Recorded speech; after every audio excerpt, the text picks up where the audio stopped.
지금부터요, 자료를 가지고 해설하도록 그렇게 하겠습니다. 자, 1번 신원보증서류에 서명한다는 착각에 빠진 상태로 연대보증서면에 서명을 했죠. 여기서 신원보증을 뭐라 한다? 의사라고 하고요. 연대보증을 뭐라 한다? 표시라고 얘기하는 거예요. 그런데 여기서 서명했다는 것은 손으로 했죠, 손으로. 그래서 그것을 표시라고 하는 거예요. 그래서 사인을 잘못했죠. 표시상의 착오라고 얘기하고요. 그래서 뭐냐면 여기 신원보증은 의사고 연대보증은 표시이기 때문에 의사 표시가 일치하지 않죠. 일치하지 않은 것을 모르고 있는 것을 뭐라 한다? 착오다, 이렇게 얘기하죠. 그래서 이것을 착오에 해당한다, 맞는 말이죠.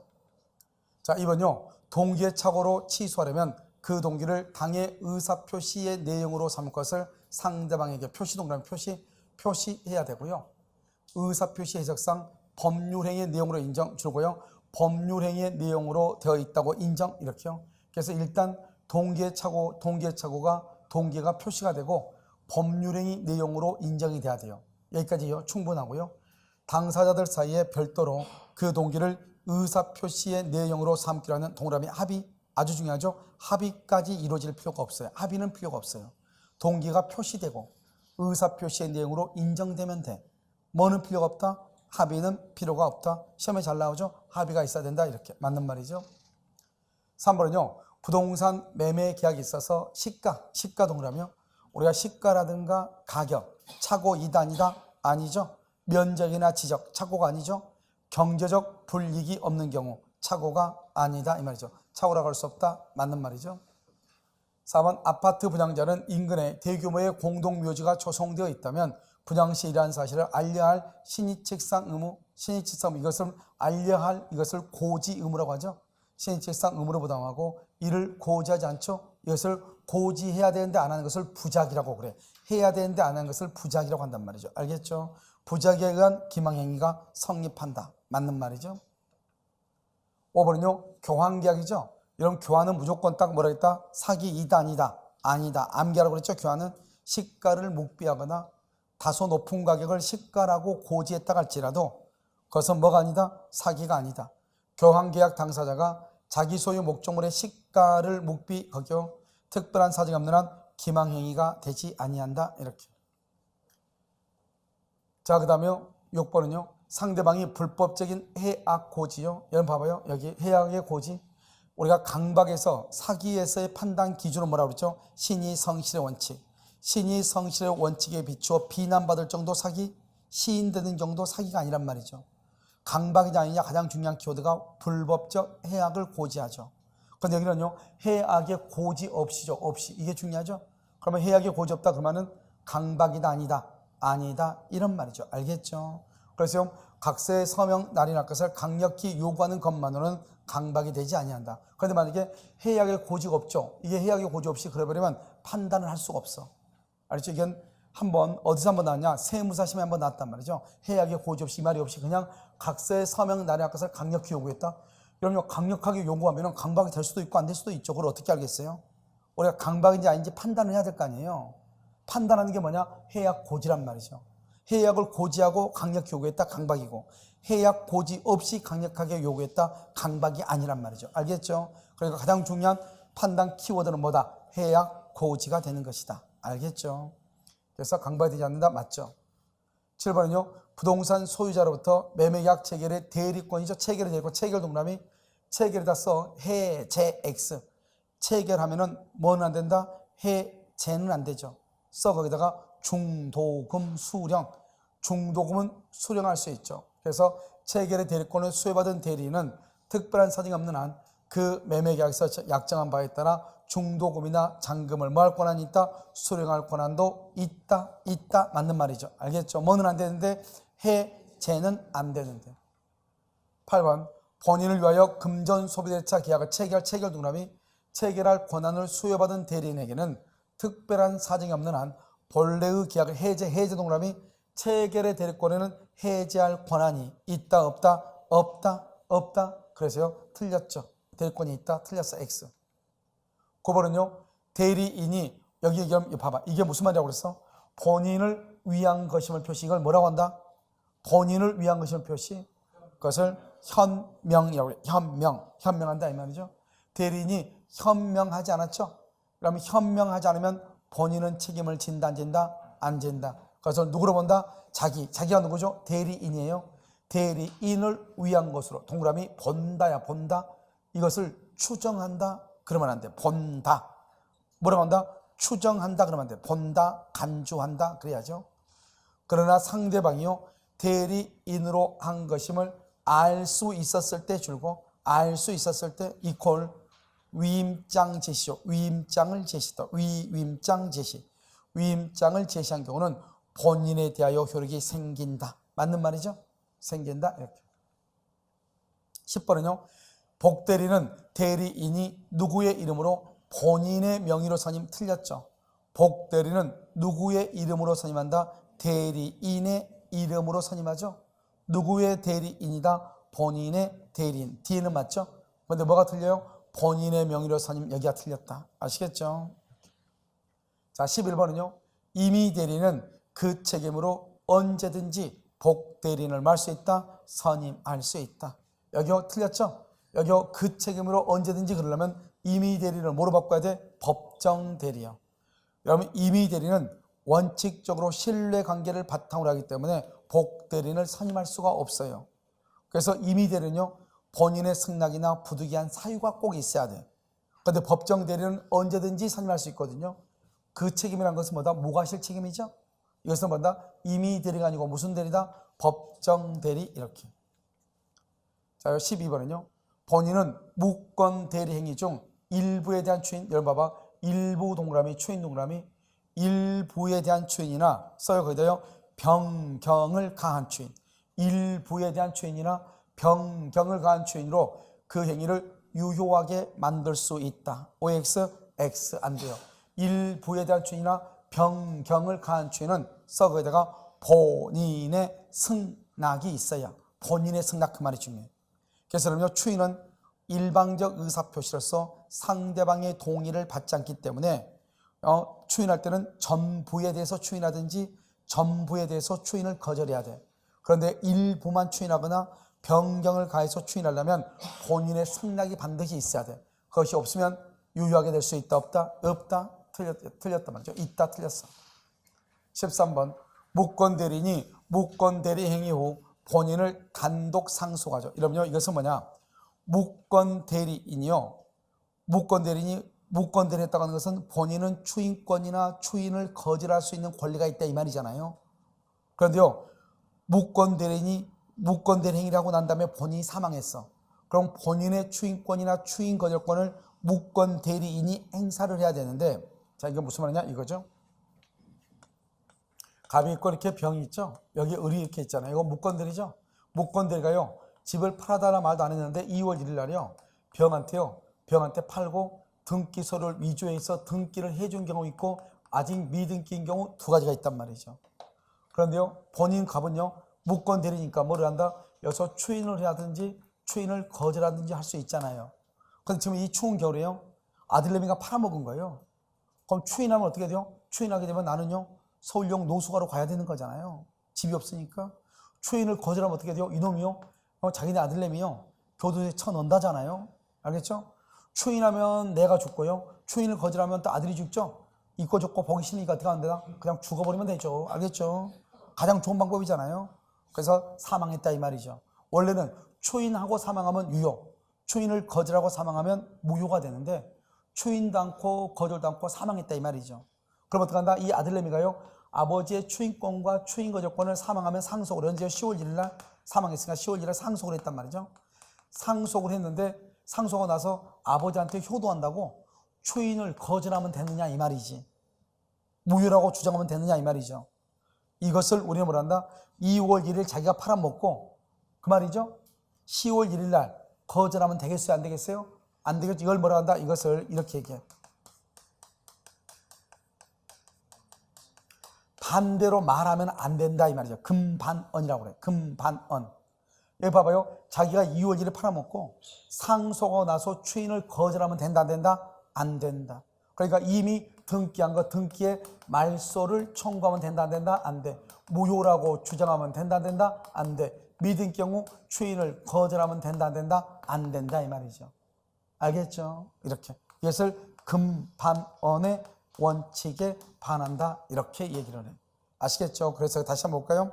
무권대리인이 무권대리행위 후 본인을 단독 상속한 경우 무권대리행위가 무효임을 주장한다. 무효라고 주장하는 것은 허용될 수 있다 없다? 없다. 그래서 금반원의 원칙에 반한다. 이렇게 맞는 말이죠.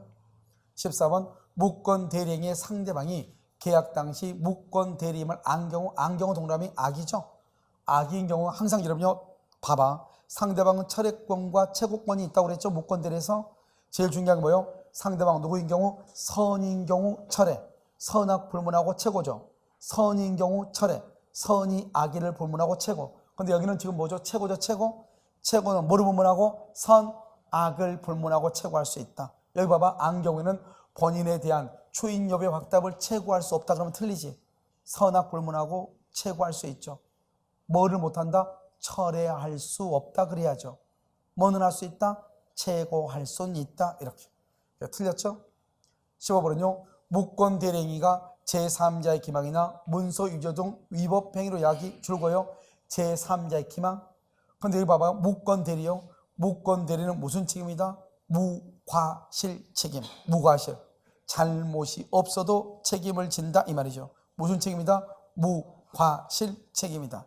그래서 무권대리행위가 제3자의 기망이나 문서 위조 등 위법 행위로 야기된 경우 무권대리인의 상대방의 책임은 부정된다. 틀렸어.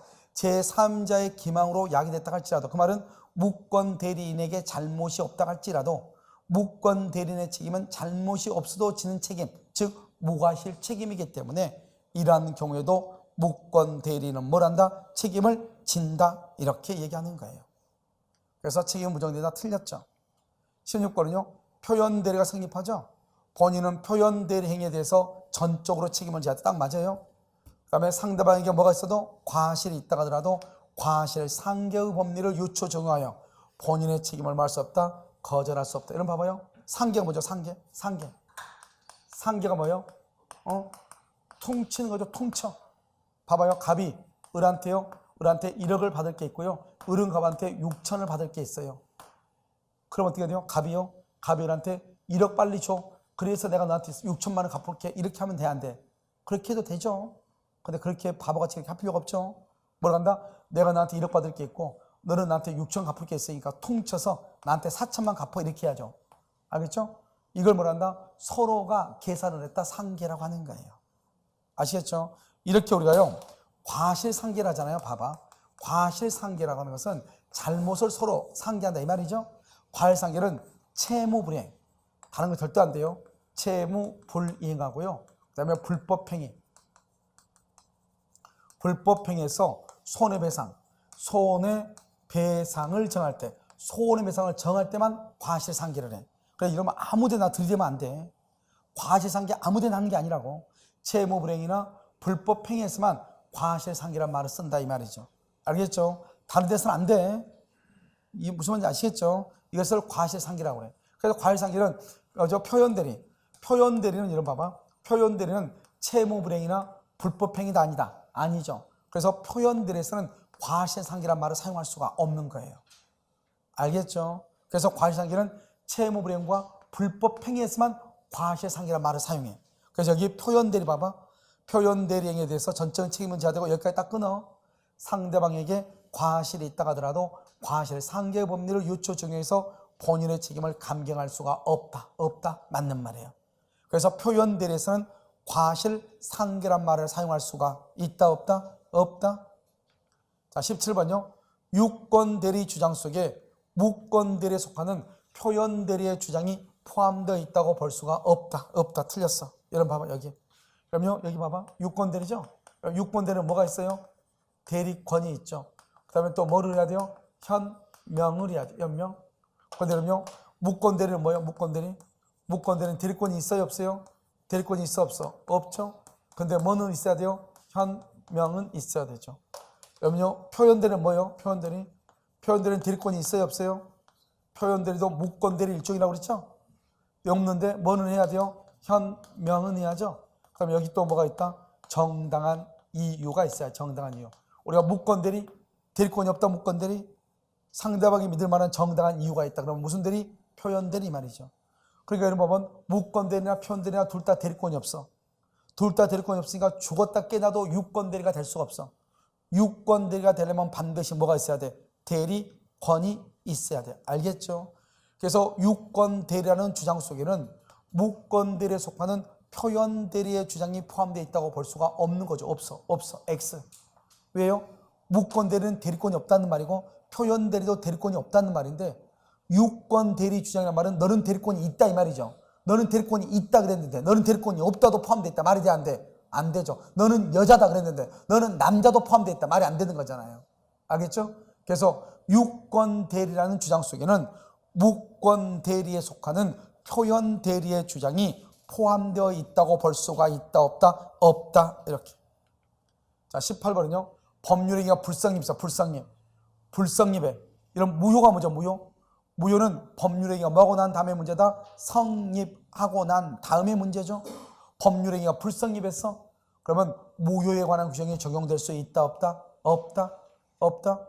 무효는 언제 나온다? 성립 후의 문제이다. 그래서 틀렸죠? 19.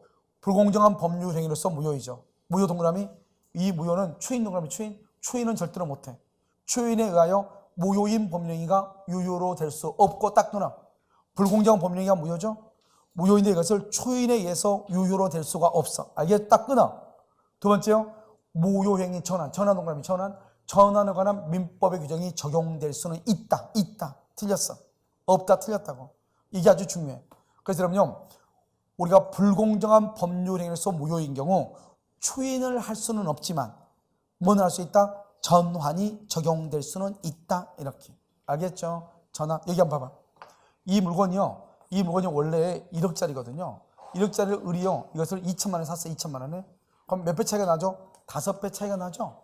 5배 차이가 나니까 불공정이죠. 이런 불공정한 법률행위는 몇 배의 차이가 나면 불공정이라고 그랬죠? 3배에서 4배잖아요.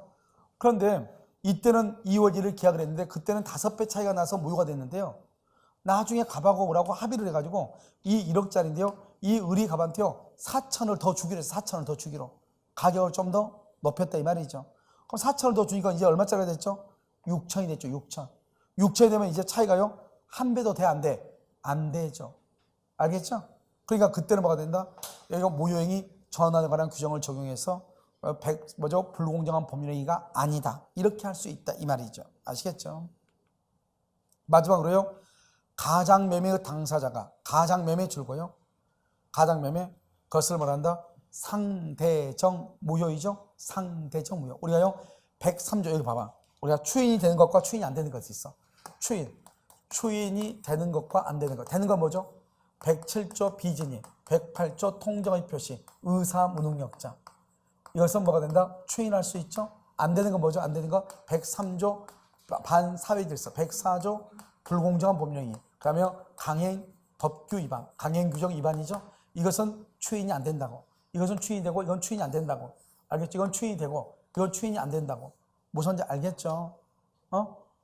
그래서 이건 추인이 되고 이건 안 돼. 그러니까 지금 여기 가장매매가 뭐예요? 가장매매 써 108조란 말이에요. 가장매매가 108조 통정 허위 표시잖아요. 이 통정 허위 표시로서 무효인 경우는 추인할 수 있거든요. 그래서 가장매매 당사자가 무효인 매매를 추인 그러면 추인 여러분 추인하면은 무효인 것이 유효가 된다 안 된다? 절대로 안 돼. 한 번 무효는 영원한 무효라고 그랬죠. 무효인 것이 유효가 되는 것이 아니고 뭐한 거로 본다? 새로운 계약. 새로운 계약을 뭐라 한다? 새로운 법률 행위라고 얘기해. 새로운 계약을 뭐라 한다? 새로운 법률 행위라고 얘기한단 말이죠. 그래서 새로운 매매 계약을 체결한 것으로 본다. 알겠죠? 맞는 말이단 말이죠. 이렇게 하면 안 돼. 봐봐. 가장 매매가 무효인데 추인하면은 유효가 된다. 그러면 큰일 나. 무효인 법률 행위를 추인해도 절대로 유효가 될 수가 없단 말이죠. 그럼 추인하면 어떻게 된다? 그때부터 뭐라 새로운 계약, 새로운 법률 행위로 본다. 소급표가 있다 없다? 없다. 그때부터니까 소급표가 없다. 새로운 계약, 새로운 법률 행위로 본다. 이렇게 얘기하는 거예요. 아시겠죠? 자, 오늘 강의는요. 여기까지 하도록 하겠습니다.